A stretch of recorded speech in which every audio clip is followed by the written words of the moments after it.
Nazare, love and pain on the world's biggest wave. As he looks out from his balcony, over slumped, drying wetsuits, Andrew Cotton can see it all. The stretch of sand, the salt haze, a spike of cliff and the scarlet lighthouse. Most of all, Cotton can see Nazare's waves. They are small today, relatively at least, but there is still a backdrop of bubbling white water and churning white noise.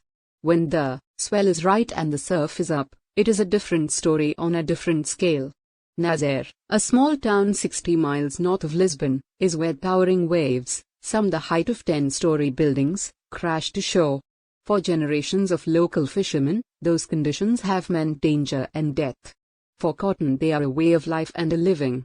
Weirdly, somehow, I have turned it into a job, so when it is big, you go out there, he says. You go out there all day and do what you need to do. When it is one of those days, Cotton doesn't need to even look. When the biggest, most lucrative wave in the world arrives, he knows as soon as he wakes, before his eyes open.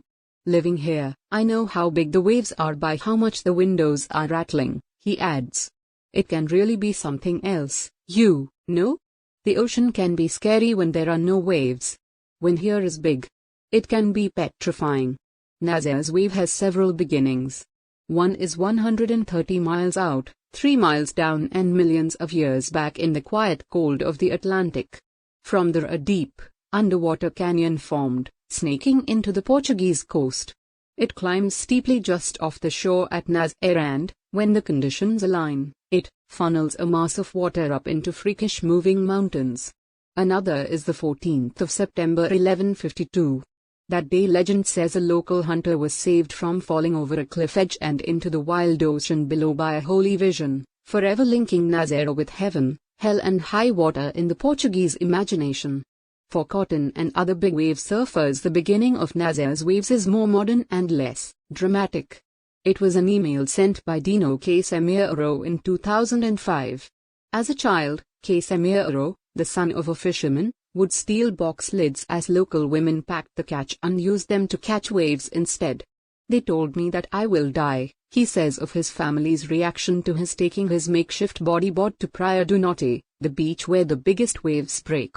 They saw the waves like a devil. In Nazare, we have a relationship of love and hate with the ocean.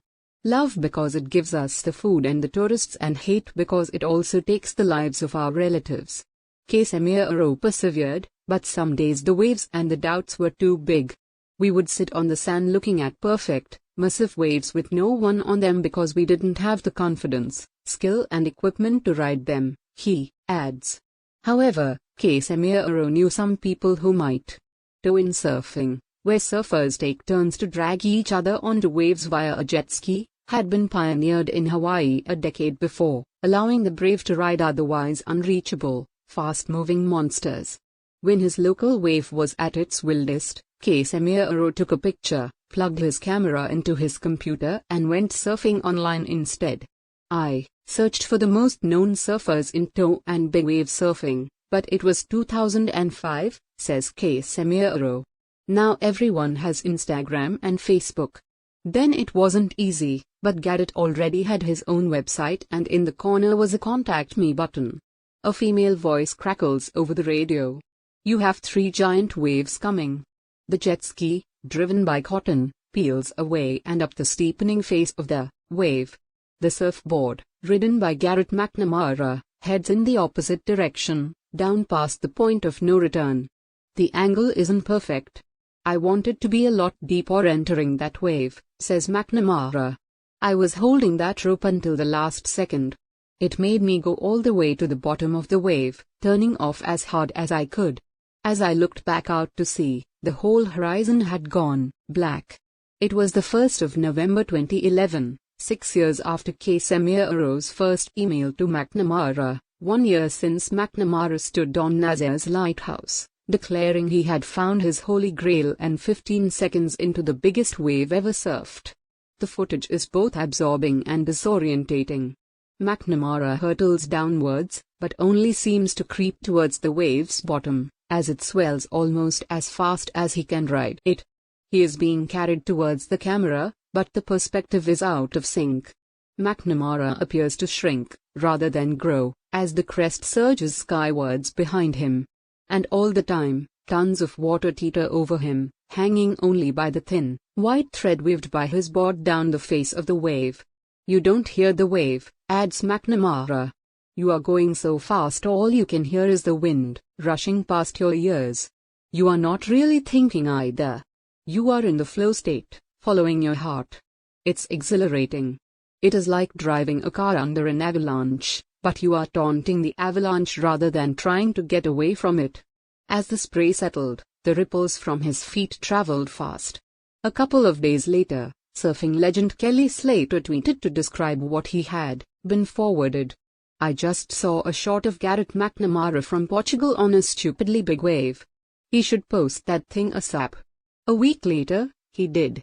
The footage was first released to ESPN, giving a primetime United States audience first sight of their fellow American. By the next morning, it led bulletins in Portugal and soon, it was everywhere.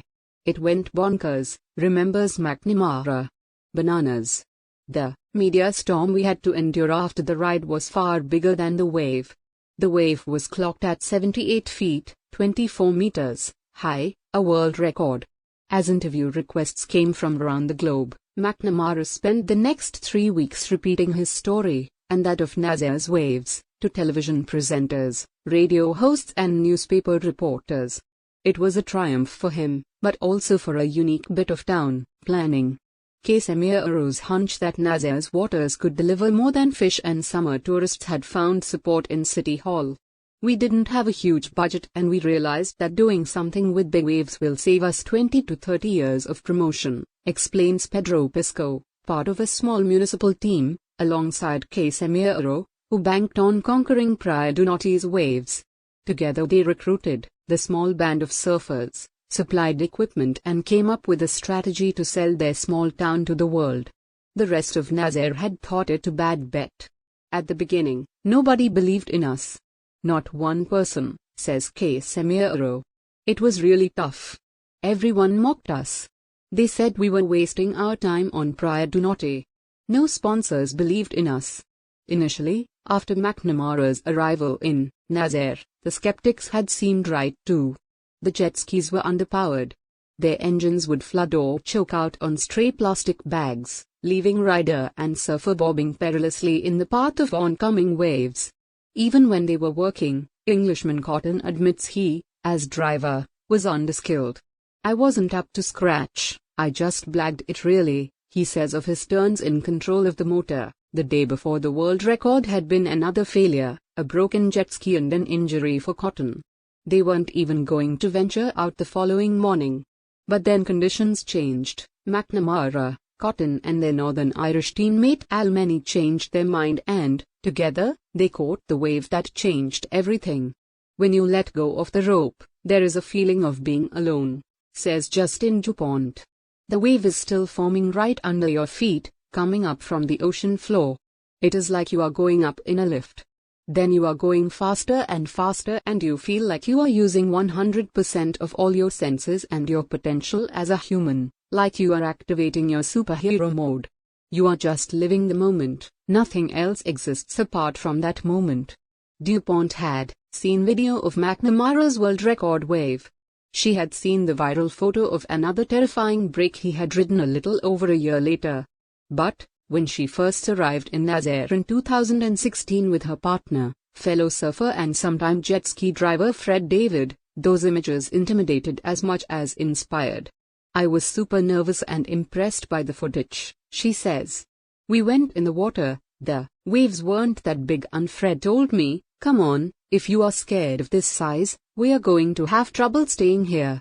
But I managed to win against my fear. She has done more than that. DuPont, 31, is now one of the best big wave surfers anywhere. Few of Nazare's waves have been ridden as well, or captured as thrillingly, as one she caught in February 2020. But the fear remains. It has, too. The danger is too clear, the reminders too recent. In January this year, luck ran out. Brazilian Marcio Freire, a 47-year-old veteran of the big wave world, became the first surfer to die on Praia do Norte.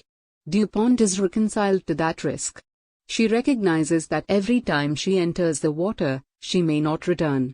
It is crazy. You feel so free on the wave when everything is good. You feel super alive. But when something goes wrong, you think, okay, I may die, she says. There is a little moment where you question what is going to happen. There is a suspense about how the wave will hit you, and then, under the water, it is super violent. You have to be comfortable with the good things you have done in life. Cotton's outlook is a similar mix of faith and fatalism, tested by experience.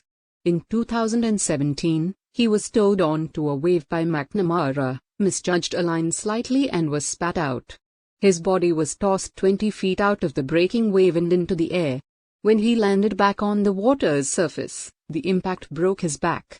He returned to surfing in Nazare within a year. You can't play it safe. There is no point in going out there with that mindset, he says. The wipeouts and falls hurt, but they are part of it. You can't blow the whistle or call timeout out there. The waves don't stop. You either learn to enjoy it or just don't do it. At some points you think, this could be it, but one good skill I have is I can switch off. In that situation, I think about absolutely nothing, almost resign myself to being dead. When you do that, it is amazing how much the body can take, how long you can hold your breath for, how powerful the mind is. But as soon as you panic and your heartbeat goes high, that 30 seconds underwater can feel like a minute. It gets dangerous. In a sport that is usually solitary, those stakes strain the partnership between surfer and driver. When the waves get that big, it is a team sport. Everyone has to be a player and it has to be less about you, more about the team, says Cotton. You might be having the best surf, but then you jump on the jet ski and you can't get your mate any waves. It can be frustrating. You can have arguments. Sometimes you leave feeling guilty. It can be like a marriage. You have ups and downs and good days and bad days. For DuPont, the parallels between personal and the professional are apparent. It is tricky as a couple for sure, she says of working alongside her partner. I know he is going to do his best for me, but we got to a point when we felt the risk and Fred had a hard time putting me on a big wave. So during the big days now, I have started working with Brazilian surfer Lucas Chumbo. I respect him and I don't argue with him. With Fred, I respect him, but sometimes I need to speak. At the start in Nazare it was good because Fred and I could surf a lot and improve fast. But when you are on the line up on big days, in stormy conditions, you really feel the risks. You think, what are we doing here? This isn't smart. We should go back home. We love each other and we have a good life. If putting your partner in harm's way is hard, being out of town and out the loop is perhaps worse. On big days at Nazare, Fred is still there in the water. Only now he works on the safety jet ski, tasked with recovering DuPont at the end of her ride, rather than launching her onto it. McNamara's wife Nicole has made a similar choice, getting involved, rather than attempting to ignore the risk. Standing on the lighthouse, she spotted the fateful world record wave in 2011 on the horizon and radioed it in for McNamara, Cotton and many to line up. A year later, she and Garrett were married in a ceremony on the same spot. The second of their 3 children bears Nazare as a middle name. The town is part of the fabric of their family life. It has been a defining staging post in DuPont and Cotton's careers. But all 3 have made Nazare's name, just as much as Nazare has made theirs. The local paper, Reggio da Nazare, didn't give McNamara's arrival much space back in December 2010. A story covering the Hawaiian's press conference, alongside Nazare's then Mayor Jorge Barroso, took up barely a third of page 12. Much more prominent, less than 4 months before, was a special report headlined "Professions on the Verge of Extinction." Below was a picture of José Manuel Ribolo, a basket weaver. Cobbler José Maria Eusebio clutched a pair of sandals in another image. Dressmaker Ana Emilia Amada Corrado Lloresio looking up into the lens from her sewing machine. The article lamented the decline of traditional industries in a town of terracotta roofs and polished cobbles. It guessed fearfully at what the future might hold. It never foresaw what a big swell now brings to Nazare. Food trucks and merchandise hawkers line the road down to the lighthouse as busloads of people, mostly young, scramble for a vantage point. Thousands line the cliffs and video drones hum through the air as jet skis and surfers take on mammoth sets of waves below.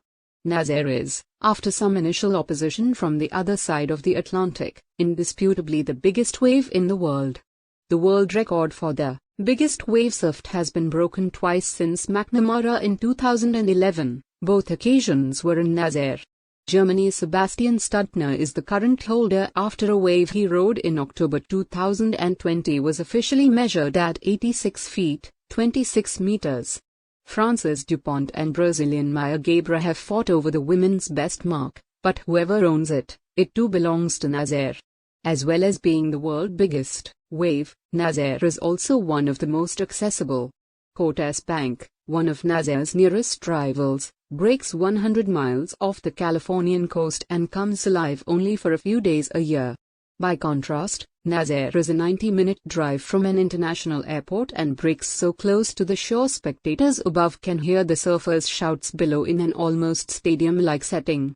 The lighthouse, which once warned fishermen away from the rocks, is a fixture in mesmerizing online footage, luring people to Nazare. It now houses a surfing museum, with tickets costing €2 each.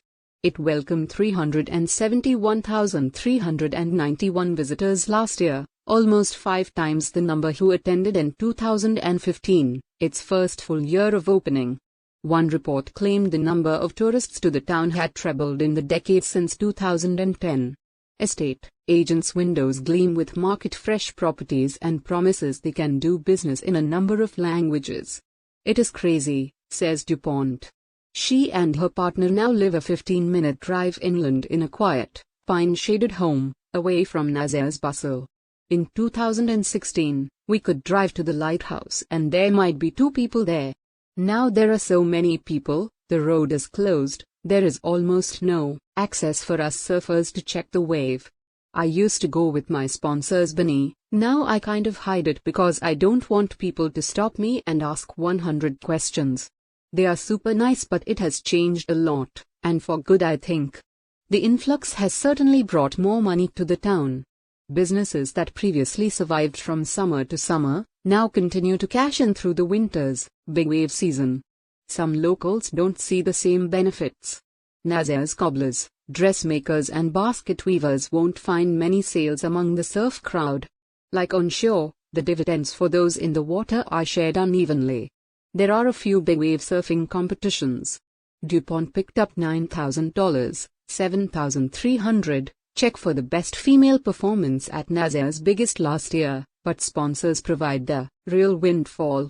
Before 2011, McNamara was backed by some low-key Brazilian surf equipment manufacturers. None of the cool companies, as he puts it. After Nazare's carefully coordinated publicity blitz for his world record, blue-chip brands caught on McNamara's board by the boatload. In addition to a raft of new surf sponsors, he has represented a high-end German car company, a Swiss watchmaker and a Swedish bike rack manufacturer.